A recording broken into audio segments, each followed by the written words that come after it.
Friends, welcome back to my channel universe of unanswered stories. अगर आप लोगों को ये वीडियो पसंद आए तो इसे लाइक कीजिए, अपने दोस्तों के साथ शेयर कीजिए और ढेर सारा कमेंट भी कीजिए। और मेरे चैनल में अगर नए हैं तो इसे सब्सक्राइब करना मत भूलिए। और हाँ, अगर आप लोग ये चैनल पहली बार विजिट कर रहे हैं तो इसका पिछला पार्ट देखने के लिए मेरे चैनल को विजिट करके इस स्टोरी का प्लेलिस्ट को चेक कर सकते हैं। अगर नहीं तो मैं डिस्क्रिप्शन बॉक्स में उसका लिंक दे दूंगा और आप वहां जाकर चेक कर सकते हैं। तो चलिए शुरू करते हैं हमारी स्टोरी डील ऑफ मैरिज का आज का पार्ट। में पहले कॉलेज का सीन दिखाया जाता है जहां पर नीवेसा क्लास के बीच बीच में वहीं की और कोनी मारकर पूछने की कोशिश कर रहा था कि पिछला 3 दिन कैसा था, क्योंकि उसे पता था पिछले 3 दिन विंग का हिट था जिसकी वजह से वो कॉलेज नहीं आ पाया था। नी हवेसंग के ऐसे रिएक्शन को देखकर विंग चिढ़ते हुए नी हवेसंग की ओर देखकर कहता है, पागल हो गए हो, ये क्लास चल पहले क्लास को ख़त्म होने दो, उसके बाद मैं तुम्हें खुद ही बता दूंगा पिछले 3 दिनों में क्या हुआ। जिसे सुनकर नी हवेसंग शांत हो जाता है और हमें उसके बाद कैंटीन का सीन दिखाया जाता है जहाँ पर ब्रेक पर वो दोनों मिलकर एक कॉर्नर पर सीट में जाकर बैठ जाते हैं और धीरे धीरे बात करने लगते हैं। और वो दोनों अपने दोनों दोस्तों यानी कि वेनिंग एंड सिजुई को अपने पास भी बैठने नहीं देते, जिसे देखकर वो दोनों सोचने लगते हैं ये दोनों के बीच क्या खिचड़ी पक रहा है और हमें भी वो उनमें शामिल नहीं कर रहे हैं। ऐसा सोचते हुए वो दोनों भी जाकर दूसरे टेबल में बैठकर अपना ऑर्डर करने लगते हैं खाने के लिए। तभी विंग धीरे से नीवेसंग के कानों में सारी बातें बता देता है कि उसके साथ पिछले 3 दिनों में क्या हुआ, जिसे सुनकर नीवेसंग बहुत ही ज़्यादा एक्साइटेड होते हुए चिल्लाते हुए कहता है, वाह कितना अच्छा न्यूज़ सुनाया हुए ब्रदर आपने।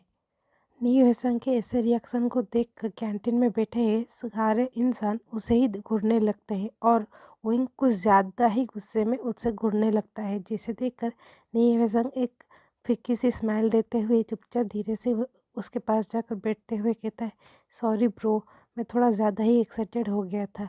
जिसे सुनकर विंग कहता है, थोड़ा ज़्यादा? तुम पागल हो गए थे इसे सुनकर, और तुम क्या चाहते हो, पूरे कॉलेज में ढिंढोरा पीटो कि मेरा वर्जिनिटी ख़त्म हो गया, और वो भी तुम्हारे मैथ प्रोफेसर के साथ। जिसे सुनकर नीवेसंग मुस्कुराते हुए कहते हैं, ब्रदर आप ऐसा क्यों सोच रहे हो, कुछ नहीं होगा, किसी को भी पता नहीं चलेगा। जिस बात को सुनकर विंग मुंह बनाते हुए कहता है, तुम्हारे ऊपर इस चीज़ में ऊपर कोई भी भरोसा नहीं है, तुम एक रेडियो हो। तभी हमें दिखाया जाता है विंग को किसी का कॉल आ रहा था, जिस कॉल को देखकर विंग के मुंह में एक स्माइल आ जाता है, जिसे नीवेसंग नोटिस करते हुए कहता है, हाँ हाँ स्माइल, कौन है, क्या मेरे जीजा जी हैं? जिसे सुनकर विंग धीरे से नीवेसंग के कंधे पे मारते हुए कहता है, पागल, मैं जा रहा हूँ, पहले मुझे उनसे बात करने दो। जिसे सुनकर नीवेसंग अपने सर को हाँ में हिला देता है और वो उस टेबल से खड़े होकर जाकर वेनिंग एंड सिजुई के टेबल पे जाकर बैठ जाती है। और दूसरी तरफ हमें वांग जी का ऑफिस का सीन दिखाया जाता है जहाँ पर वांग जी सुबह से जब से ऑफिस आया है उसका मूड कुछ ज़्यादा ही अच्छा है और वो किसी के ऊपर गुस्सा भी नहीं कर रहा है जब भी वो इंसान गलती भी करता है, जिसे देखकर उसके असिस्टेंट और बाकी कॉलीग्स वगैरह गॉसिप करने लगते हैं और कहते हैं, लगता है सीईओ का प्रेसिडेंट सर का कुछ ज़्यादा ही मूड अच्छा है और मुझे लगता है लास्ट 3 दिन वो अपने लव्ड वन के साथ ही बिताए हैं, इसीलिए उनका मूड और भी ज़्यादा अच्छा हो गया है और इसी की वजह से वो हमारे ऊपर गुस्सा भी नहीं कर रहे हैं। और दूसरी तरफ वांग जी इस सब चीज़ों से अनजान विंग को कॉल लगा देता है, क्योंकि उसे पता था अभी विंग का लंच ब्रेक होगा और वो मुस्कुराते हुए विंग के साथ बातें करने लगता है। तभी हमें लैन मैंसन का सीन दिखाया जाता है जहाँ पर मिसेस लैनी लांजी चैन को कन्विंस करने की कोशिश करती है ताकि वो सब इस सच्चाई के बारे में बच्चों को बता दे, क्योंकि उन्हें कुछ बुरा होने का एहसास हो रहा था, क्योंकि उन्हें डर था अगर इस चीज़ के बारे में उन्हें दूसरों से पता चला तो बहुत ही ज़्यादा बुरा होगा और उनका फैमिली भी टूट सकता है। जिसे सुनकर लांजी चैन कुछ सोचते हुए कहते हैं, ठीक है लैनी, जब वेचान से फॉरेन से वापस आ जाएगा बिजनेस ट्रिप से, उसके बाद हम सब मिलकर अपने बच्चों को इसके बारे में सारी सच्चाई बता देंगे। लेकिन उससे पहले लैंसी को अपने पढ़ाई ख़त्म करने के बाद अगले हफ्ते जब वो वापस आएगी उसका तब तक वेट कर लो, क्योंकि उसके बाद हम सब बच्चों को एक साथ उनके पास्ट के बारे में सारी सच्चाई बता देंगे। जिससे सुनकर लानी थोड़े रिलैक्स होते हुए उनकी ओर देख कर कहते, आपने सही कहा। लेकिन तभी लांजी चंद उन्हें के गले में अपने बाहें डालकर कहते हैं, अब लानी आप कुछ ज़्यादा ही सोच रहे हो, अपना टेंशन मत लो। अगर आप इतना टेंशन लेते रहेंगे तो आप जल्दी ही बूढ़ी हो जाएंगे। जिसे सुनकर मिसेस लानी गुस्से में कहते हैं, बूढ़ी? मैं अभी भी जवान हूँ। जब तक मेरे कोई भी ग्रैंड चाइल्ड नहीं होते हैं तब तक तो मैं जवान हूँ। जिसे सुनकर लांजी चंद भी मुस्कुराने लगते हैं और मन में ही सोचते हैं, लानी तुम टेंशन लोगी तो तुम्हारी तबीयत खराब हो जाएगा, वो मैं नहीं चाहता हूँ। और दूसरी बात, तुम्हारी बात भी सही है, लेकिन मुझे उससे पहले वेचन से एंड लांजीरन से उस बारे में बात करना होगा। ऐसा सोचते हुए वो लानी को गले लगा लेते हैं। यहीं पर यही सीन कट हो जाता है और दूसरी तरफ हमें कॉलेज का सीन दिखाया जाता है, जहाँ पर ओइंग को दो जोड़ी आंखें उनसे घूर रहे थे और कुछ मन ही मन सोच रहे थे। और तभी वो दोनों ही एक दूसरे को देख लेते हैं ओइंग को घूरते हुए, और वो इशारों में कुछ बातें करते हैं और टेरेस की ओर जाने लगते हैं।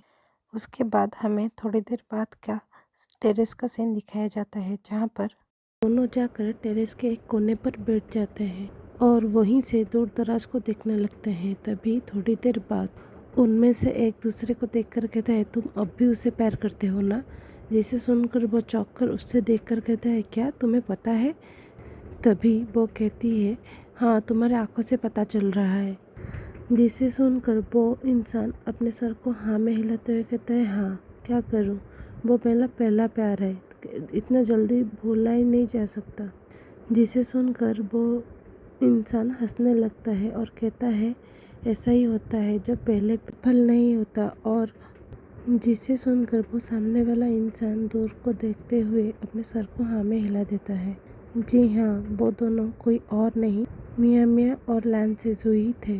तभी लान सिजुई अचानक से कहता है, जो हुआ वो होने दो, क्योंकि मुझे ऐसा लग रहा है वो दोनों एक दूसरे को प्यार करने लगे हैं, लेकिन वो दोनों खुद को ही समझ नहीं पा रहे हैं और अपने फीलिंग्स को भी। जिसे सुनकर मियाँ मियाँ एक सैड सी स्माइल देते हुए कहती है, हाँ मुझे भी ऐसा लग रहा है, वो दोनों एक दूसरे से प्यार तो करते हैं लेकिन वो अपने फीलिंग्स को समझ नहीं पा रहे हैं, इसीलिए उन्हें लग रहा है ये बस एक दूसरे के लिए फ़िक्र है। और हाँ, हम सिर्फ उन्हें दूर से देखकर खुश हो सकते हैं और दुखी हो सकते हैं, क्योंकि उसके अलावा हमारे पास और कोई हक नहीं है उन लोगों के रिश्तों में कुछ दरार डालने का, क्योंकि अब वो लीगली मैरिड है। जिसे सुनकर सिजुई कहता है, हाँ मेरे लिए अब सिर्फ ओइंग मेरा पहला प्यार है, जो कि अब मेरे भाई की पत्नी है, सॉरी मतलब पार्टनर है। जिसे सुनकर मियाँ मियाँ भी हंसने लगता है। यहीं पर ये सीन ख़त्म हो जाता है और हमें दिखाया जाता है बाकी क्लास जितना था ख़त्म करके सिजुई जाकर ओइंग को घर पर छोड़ आता है। बाद हमें दिखाया जाता है जब ओइंग घर के अंदर जाता है तब वो नोटिस करता है कि घर पर कोई नहीं था। तभी वो बटलर अंकल को पुकार कर पूछता है कि अंकल सब लोग कहाँ गए। तभी उसके जवाब में बटलर अंकल कहते हैं, हेड सर और मैम घूमने के लिए गए हैं और सिचन मास्टर भी घूमने के लिए गए हैं। जिसे सुनकर ओइंग अपने सर को हाँ में हिला देता है और वो जानना चाहता था कि वांगजी कब आएगा, लेकिन वो डर से पूछ नहीं पाता। तभी उसके असमंजस को समझते हुए बटलर अंकल खुद ही कहते हैं, लान वांगजी सर ने कॉल किया था, उन्होंने कहा कि उन्हें थोड़ा देर हो जाएगा तो आप खाना खा लीजिए। जिसे सुनकर ओइंग हाँ में सर हिला देता है और अपने रूम में चला जाता है फ्रेश होने के लिए। आज के लिए बस इतना ही, तो हम नेक्स्ट एपिसोड में देखेंगे आगे क्या होता है। और sorry for not uploading yesterday, and also thanks for watching.